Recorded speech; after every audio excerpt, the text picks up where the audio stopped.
ಮೊದಲ ಸುದ್ದಿ ಸಿಎಂ ಸಿದ್ದರಾಮಯ್ಯನವರು ಬಜೆಟ್ ಅನ್ನು ಮಂಡನೆ ಮಾಡಿದ್ರು. ಬಜೆಟ್ ಬಗ್ಗೆ ಆನ್ಸರ್ ಮಾಡಿದ್ರು. ಈಗ ಅಧಿವೇಶನ ಕೂಡ ಕಂಪ್ಲೀಟ್ ಆಗಿದೆ. ಅಧಿವೇಶನ ಕಂಪ್ಲೀಟ್ ಆಗ್ತಿದ್ದಂತೆ ಕೆಪಿಸಿಸಿ ಅಧ್ಯಕ್ಷ ಡಿಕೆ ಶಿವಕುಮಾರ್ ಫುಲ್ ಅಲರ್ಟ್ ಆಗಿದ್ದಾರೆ. ಇವತ್ತಿನಿಂದ ರಾಜ್ಯ ಕಾಂಗ್ರೆಸ್ ಜಿಲ್ಲಾ ಉಸ್ತುವಾರಿ ಸಚಿವರ ಪ್ರವಾಸ ಇದೆ.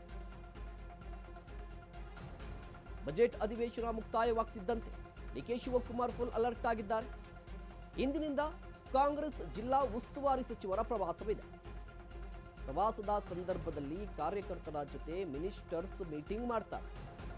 ಮಾರ್ಚ್ 23ರಿಂದ ಏಪ್ರಿಲ್ 1ರವರೆಗೆ ಉಸ್ತುವಾರಿ ಸಚಿವರ ಪ್ರವಾಸ ಇರುತ್ತೆ.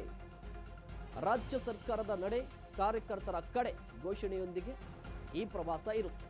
ಪ್ರವಾಸದ ಬಗ್ಗೆ ಕೆಪಿಸಿಸಿ ಅಧ್ಯಕ್ಷರು ಡಿಕೆ ಶಿವಕುಮಾರ್ ಪತ್ರವನ್ನ ಬರೆದಿದ್ದಾರೆ. ಪಕ್ಷ ಸಂಘಟನೆಗೆ ಮುಂದಾಗಿದ್ದಾರೆ ಕೆಪಿಸಿಸಿ ಅಧ್ಯಕ್ಷರು. ಬಜೆಟ್ ಅಧಿವೇಶನ ಕಂಪ್ಲೀಟ್ ಆಗಿದೆ.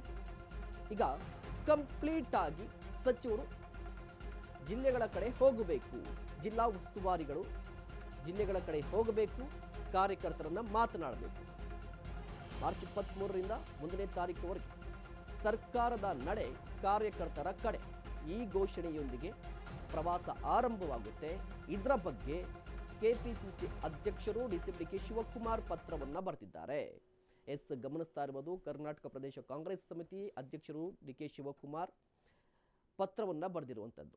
ಎಐಸಿಸಿ ನಿರ್ದೇಶನದ ಮೇರೆಗೆ ಎಲ್ಲ ಜಿಲ್ಲಾ ಉಸ್ತುವಾರಿ ಸಚಿವರು ಅಧಿವೇಶನ ಮುಗಿದ ಬಳಿಕ ದಿನಾಂಕ 23/3/2025ರಿಂದ 1/4/2025 ಒಳಗಾಗಿ ಅವರವರ ಜಿಲ್ಲೆಗೆ ಹೋಗಬೇಕು, ಕಾರ್ಯಕರ್ತರನ್ನ ಮಾತನಾಡಬೇಕು, ಪಕ್ಷ ಸಂಘಟನೆ ಮಾಡಬೇಕು ಅಂತ ಹೇಳಿ ಸಿದ್ದರಾಮಯ್ಯನವರು ಸೇರಿದಂತೆ ಸಚಿವರಿಗೆ ಅಧ್ಯಕ್ಷರು ಪತ್ರವನ್ನು ಬರೆದಿರುವಂಥದ್ದು. ಹಾಗಾದರೆ ಯಾವ ಕಾರಣಕ್ಕಾಗಿ ಈ ಪ್ರವಾಸ?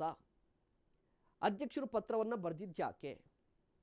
ಪ್ರವಾಸದ ಸಂದರ್ಭದಲ್ಲಿ ಯಾವ ಯಾವ ನಾಯಕರನ್ನ ಯಾರ್ಯಾರನ್ನ ಸಚಿವರು ಭೇಟಿಯಾಗಬೇಕು ಅಂತ ನೋಡೋದಾದರೆ, ಕೆಪಿಸಿಸಿ ಪದಾಧಿಕಾರಿಗಳು ಹಾಗೂ ಡಿಸಿಸಿ ಬ್ಯಾಂಕ್ ಅಧ್ಯಕ್ಷರು ಇವರನ್ನ ಭೇಟಿ ಮಾಡ್ತಾರೆ.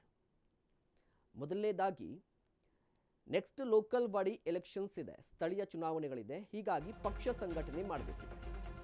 ಇದೇ ಕಾರಣಕ್ಕಾಗಿ ಕೆಪಿಸಿಸಿ ಪದಾಧಿಕಾರಿಗಳು ಹಾಗೂ ಡಿಸಿಸಿ ಅಧ್ಯಕ್ಷರು ಕೆಪಿಸಿಸಿ ಮುಂಚೂಣಿ ಘಟಕಗಳ ಅಧ್ಯಕ್ಷರಿಗೆ ಪತ್ರವನ್ನು ಬರೆದಿದ್ದಾರೆ. ಪತ್ರ ಬರೆದಂಥ ಕೆಪಿಸಿಸಿ ಅಧ್ಯಕ್ಷರು ಡಿಕೆ ಶಿವಕುಮಾರ್ ಅವರು ಸೂಚನೆಯನ್ನು ಕೊಟ್ಟಿದ್ದಾರೆ. ವಿಧಾನಸಭಾ ಕ್ಷೇತ್ರವಾರು ಸಚಿವರ ಪ್ರವಾಸಕ್ಕೆ ಬರ್ತಾರೆ. ಪ್ರವಾಸದ ಸಂದರ್ಭದಲ್ಲಿ ಉಸ್ತುವಾರಿ ಸಚಿವರು ಸಭೆ ಮಾಡ್ತಾರೆ. ಕಾಂಗ್ರೆಸ್ ಕಾರ್ಯಕರ್ತರ ಸಭೆ ಆಯೋಜನೆ ಮಾಡಿ ಚರ್ಚೆ ಮಾಡಬೇಕು. ಸಚಿವರು ಬಂದಾಗ ಕಾರ್ಯಕರ್ತರು ಸಹಕರಿಸಿ ಅಂತ ಹೇಳಿ ಪತ್ರದಲ್ಲಿ ಉಲ್ಲೇಖವನ್ನು ಮಾಡಿದ್ದಾರೆ.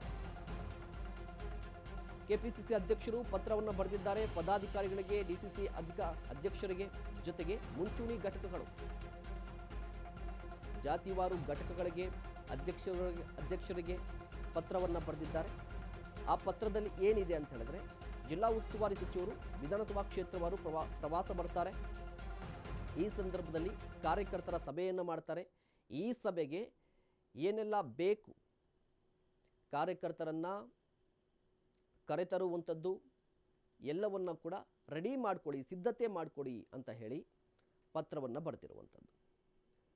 ಅಲ್ಲಿಗೆ ಡಿಕೆ ಶಿವಕುಮಾರ್ ಅವರ ಈ ಪತ್ರ ಜೊತೆಗೆ ಜಿಲ್ಲಾ ಉಸ್ತುವಾರಿಗಳ ಪ್ರವಾಸ, ಇದರ ರಿಸಲ್ಟ್ ಏನು, ಲಾಭ ಯಾರಿಗೆ ಅಂದರೆ, ಇದರ ಟಾರ್ಗೆಟ್ ಇರುವಂಥದ್ದು ನೆಕ್ಸ್ಟ್ ಲೋಕಲ್ ಬಾಡಿ ಎಲೆಕ್ಷನ್ ಬರ್ತಾ ಇದೆ. ಆ ಎಲೆಕ್ಷನ್ಸ್ಗೆ ಕಾಂಗ್ರೆಸ್ನ ಸಿದ್ಧತೆ ಅಂತ ಅಂದಾಜು ಮಾಡ್ಬೋದು.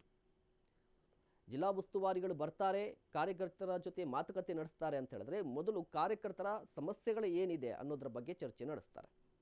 ಸಮಸ್ಯೆಗಳ ಆದ ನಂತರ ಪಕ್ಷ ಸಂಘಟನೆಗೆ ಮುಂದಾಗ್ತಾರೆ.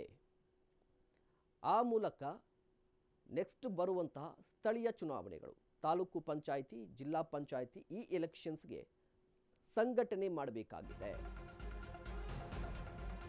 ಮೀಟಿಂಗ್ ನಡೆಯುತ್ತೆ. ಮೀಟಿಂಗ್ ನಡೆದ ಬಳಿಕ ವರದಿಯನ್ನು ಕಳಿಸಲಿಕ್ಕೆ ಸೂಚನೆಯನ್ನು ಕೊಟ್ಟಿದ್ದಾರೆ. ಕೆಪಿಸಿಸಿ ರಿಪೋರ್ಟ್ ಇಮೇಲ್ ಐಡಿಗೆ ಕಳಿಸಲಿಕ್ಕೆ ಸೂಚನೆ ಕೊಟ್ಟಿದ್ದಾರೆ. ಜಿಲ್ಲಾ ಪಂಚಾಯಿತಿ, ತಾಲೂಕು ಪಂಚಾಯಿತಿ ಎಲೆಕ್ಷನ್ಗೆ ತಯಾರಿ ಇದು. ಎಲ್ಲ ಹಂತದ ಮುಖಂಡರ ವಿವರಗಳನ್ನು ಸಂಗ್ರಹಕ್ಕೆ ಸೂಚನೆ ಕೊಟ್ಟಿದ್ದಾರೆ. ಬೂತ್ ವಾರ್ಡ್ ಪಂಚಾಯಿತಿ ಸಮಿತಿ ರಚಿಸಿ ಮಾಹಿತಿಯನ್ನು ಕಲೆ ಹಾಕಿ ಮೀಟಿಂಗ್ನಲ್ಲಿ ನಡೆದ ವರದಿಯನ್ನು ಕೊಡಬೇಕು. ಸಚಿವರು ಬರ್ತಾರೆ, ಮೀಟಿಂಗ್ ನಡೆಸ್ತಾರೆ, ಅಷ್ಟಕ್ಕೆ ಸೀಮಿತ ಅಲ್ಲ. ಈ ಮೀಟಿಂಗ್ನ ರಿಸಲ್ಟ್, ಔಟ್ಪುಟ್ ಏನು ಅನ್ನೋದನ್ನು ವರದಿ ಕೊಡಬೇಕು. ಕೆಪಿಸಿಸಿ ರಿಪೋರ್ಟ್ ಇಮೇಲ್ ಐಡಿಗೆ ವರದಿಯನ್ನು ಕಳಿಸಬೇಕು. ಯಾಕೆ ವರದಿ ಬೇಕು ಅಂತ ಹೇಳಿದ್ರೆ, ನೆಕ್ಸ್ಟ್ ಲೋಕಲ್ ಬಾಡಿ ಎಲೆಕ್ಷನ್ ಬರುತ್ತೆ. ಆಗ ಲೋಕಲ್ ಬಾಡಿ ಎಲೆಕ್ಷನ್ ಸಂದರ್ಭದಲ್ಲಿ ಯಾರು ಕ್ಯಾಂಡಿಡೇಟ್ ಆಗಬೇಕು, ಯಾರಿಗೆ ಟಿಕೆಟ್ ಕೊಡಬೇಕು, ಯಾರು ಎಲ್ಲಿ ಸ್ಟ್ರಾಂಗ್ ಆಗಿದ್ದಾರೆ, ಯಾರು ಪಕ್ಷ ಸಂಘಟನೆಯನ್ನು ಮಾಡ್ತಾರೆ, ಯಾರು ಪಕ್ಷಕ್ಕೆ 10 ಓಟ್ ತಗೊಂಡ್ಬರ್ತಾರೆ, ಈ ಕಂಪ್ಲೀಟ್ ವರದಿ ಬೇಕು ಅಂತ ಹೇಳಿ ಕೆಪಿಸಿಸಿ ಅಧ್ಯಕ್ಷರು ಉಲ್ಲೇಖ ಮಾಡಿರುವಂಥದ್ದು. ನಾನು ಈಗಾಗಲೇ ಹೇಳ್ತಾ ಇದ್ದೆ, ಇದು ಕಂಪ್ಲೀಟ್ ಆಗಿ ಪಕ್ಷ ಸಂಘಟನೆಗಾಗಿ ಮಾಡ್ತಾ ಇರುವಂಥ ಕಾರ್ಯಕ್ರಮ. ಜಿಲ್ಲಾ ಪಂಚಾಯತ್, ತಾಲೂಕು ಪಂಚಾಯತ್ ಈ ಎಲೆಕ್ಷನ್ಸಲ್ಲಿ ಡಿ ಕೆ ಶಿವಕುಮಾರ್ ಅವರು ಮತ್ತೆ ಅವರ ಸಾಮರ್ಥ್ಯವನ್ನು ತೋರಿಸಬೇಕಾಗಿದೆ. ವಿಧಾನಸಭಾ ಚುನಾವಣೆ ಗೆದ್ದರು, ಬಟ್ ಅಧ್ಯಕ್ಷರಾಗಿ ಮತ್ತೊಂದು ಅಗ್ನಿ ಪರೀಕ್ಷೆ ಇವರಿಗೆ. ಇದರ ಜೊತೆಗೆ ಕಾಂಗ್ರೆಸ್ ಸರ್ಕಾರಕ್ಕೆ 2 ವರ್ಷ ಆಗಿದೆ. ಈ ಹಿನ್ನೆಲೆಯಲ್ಲಿ ಸಂಭ್ರಮ ಕೂಡ. ಜಿಲ್ಲೆ ಬ್ಲಾಕ್ ಕಾಂಗ್ರೆಸ್ ಸಮಿತಿ ಕಚೇರಿಗಳಲ್ಲಿ ಸಡಗರ ಮನೆ ಮಾಡಿದೆ. ಸಭೆಯಲ್ಲಿ ಮಿನಿಸ್ಟರ್ಸ್ ಜೊತೆ ಕಾರ್ಯಕರ್ತರು ಚರ್ಚೆಯನ್ನು ನಡೆಸ್ತಾರೆ. ಜೆಡ್ಪಿ, ಟಿಪಿ, ಬ್ಲಾಕ್ ಸಮಿತಿ ಪುನರ್ರಚನೆ ಸೇರಿ ಹಲವು ಬಗ್ಗೆ ಚರ್ಚೆಯನ್ನು ನಡೆಸ್ತಾರೆ. ಇಂದಿನಿಂದ ಜನರ ಕೈಗೆ ಸಿಗಲ್ವಾ ಜಿಲ್ಲೆಯ ಉಸ್ತುವಾರಿ ಸಚಿವರು ಅನ್ನುವ ಪ್ರಶ್ನೆ ಕೂಡ ಇದೆ. 8 ದಿನಗಳ ಕಾಲ ಕಾರ್ಯಕರ್ತರ ಜೊತೆ ಸಚಿವರು ಸಭೆಯನ್ನು ನಡೆಸ್ತಾರೆ. ಇಲ್ಲಿ ಮತ್ತೊಂದು ಪ್ರಶ್ನೆ, ಸಚಿವರು ಕೇವಲ ಕಾರ್ಯಕರ್ತರಿಗೆ ಮಾತ್ರ ಸೀಮಿತ ಆಗ್ತಾರಾ? ಇದರ ಕುತೂಹಲ ಇದೆ. ಕೆಪಿಸಿಸಿ ಅಧ್ಯಕ್ಷರು ಡಿ ಕೆ ಶಿವಕುಮಾರ್ ಅವರು ಸದನದಲ್ಲಿ ಒಂದು ಮಾತು ಹೇಳಿದ್ರು.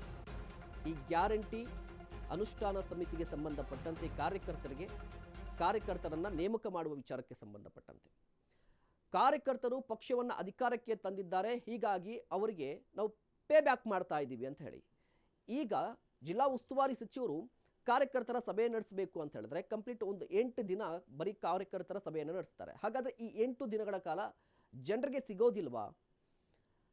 ಸಚಿವರು ಕೇವಲ ಕಾರ್ಯಕರ್ತರಿಗೆ ಮಾತ್ರ ಸೀಮಿತ ಆಗ್ಬಿಡ್ತಾರಾ? ಜನರ ಕೆಲಸ ಮಾಡಲ್ವಾ? ಈ ಪ್ರಶ್ನೆಗಳು ಕೂಡ ಇರುವಂಥದ್ದು. ಇದರ ನಡುವೆ ಡಿ ಕೆ ಶಿವಕುಮಾರ್ ಅವ್ರಿಗೆ ಲೋಕಲ್ ಬಾಡಿ ಎಲೆಕ್ಷನ್ಸ್, ಸ್ಥಳೀಯ ಚುನಾವಣೆಗಳು ಮತ್ತೊಂದು ಅಗ್ನಿ ಪರೀಕ್ಷೆಯಾಗುತ್ತೆ. ಡಿ ಕೆ ಶಿವಕುಮಾರ್ ಅವರ ಕನಸು, ಸಿಎಂ ಆಗೋದು ಅವರ ಕನಸು. ಆ ಹಾದಿಗೆ ಲೋಕಲ್ ಬಾಡಿ ಎಲೆಕ್ಷನ್ಸ್ ಮತ್ತಷ್ಟು ಪುಷ್ಟಿ ಕೊಡುವ ಸಾಧ್ಯತೆ ಇರುತ್ತೆ. ಒಂದು ವೇಳೆ ಏನಾದರೂ ಲೋಕಲ್ ಬಾಡಿ ಎಲೆಕ್ಷನ್ಸ್ ಅಲ್ಲಿ, ಸ್ಥಳೀಯ ಚುನಾವಣೆಗಳಲ್ಲಿ ಡಿ ಕೆ ಶಿವಕುಮಾರ್ ನೇತೃತ್ವದಲ್ಲಿ ಕಾಂಗ್ರೆಸ್ ಪಕ್ಷ ಈ ಹಿಂದಿಗಿಂತ ಬೆಟರ್ ಆಗಿ ಪರ್ಫಾರ್ಮೆನ್ಸ್ ಅನ್ನು ಕೊಟ್ಟರೆ ಅವರ ತಾಕತ್ತಿನ ಪ್ರದರ್ಶನ ಜೊತೆಗೆ ಅವರಿಗೆ ಮತ್ತಷ್ಟು ಬೂಸ್ಟಪ್ ಆಗುತ್ತೆ. ನನ್ನ ಅಧ್ಯಕ್ಷತೆಯಲ್ಲಿ ಈ ಹಿಂದಿಗಿಂತಲೂ ಹೆಚ್ಚಿನ ಸ್ಥಾನದಲ್ಲಿ ಸ್ಥಳೀಯ ಮಟ್ಟದಲ್ಲಿ ಪಕ್ಷ ಗಟ್ಟಿಯಾಗಿದೆ, ಸಂಘಟನೆಯ ಸಾಮರ್ಥ್ಯ ಇದು ಅಂತ ತೋರ್ಪಡಿಸಬಹುದು. ಅದರ ಜೊತೆಗೆ ನೆಕ್ಸ್ಟ್ ಅಕ್ಟೋಬರಲ್ಲಿ ನಡೆಯುತ್ತೆ ಅಂತ ಹೇಳಾಗ್ತಾ ಇದೆಯಲ್ಲ ಪವರ್ ಶೇರಿಂಗ್ಗೆ, ಆ ಸಂದರ್ಭದಲ್ಲಿ ಇದು ಆನೆ ಬಲ ತಂದಿಡುವ ಸಾಧ್ಯತೆ ಕೂಡ ಇದೆ ಕೆಪಿಸಿಸಿ ಅಧ್ಯಕ್ಷರಿಗೆ. ಕಾದು ನೋಡಬೇಕಾಗಿರುವಂಥದ್ದು ಇದು ಸಕ್ಸಸ್ ಆಗುತ್ತಾ ಇಲ್ವಾ ಅಂತ ಹೇಳಿ.